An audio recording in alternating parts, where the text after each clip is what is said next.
சும்மா தெருவுக்கு பார்க்காத, நிற்காத, டைம் வேஸ்ட் பண்ணாத, டிவி பார்க்காத, படம் பார்க்காத, ஏன் ஃப்ரெண்ட்ஸோடைய நேரம் சுற்றுற, இதெல்லாம் அம்மா அப்பா நம்ம மேலே காமிக்கிற கண்டிப்பு. ஒரு ஆசிரியர் குருவா நீ ஒழுங்கா படிப்பா, அப்போதான்ப்பா ஃபியூச்சர் நல்லா இருக்கும்.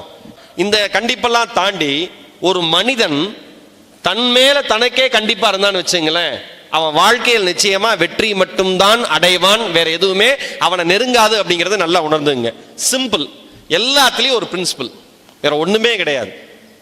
நான் எப்பயுமே சொல்லுவேன், குறைகளை மறைக்க போராடாதீர்கள், குறைகளை மறைக்க போராடாதீர்கள், குறைகளை குறைக்க போராடுங்கள். ஏதாவது ஒரு காரணம் சொல்லுவோம்ல, ஒன்னே ஒன்று சொல்லவா, தான்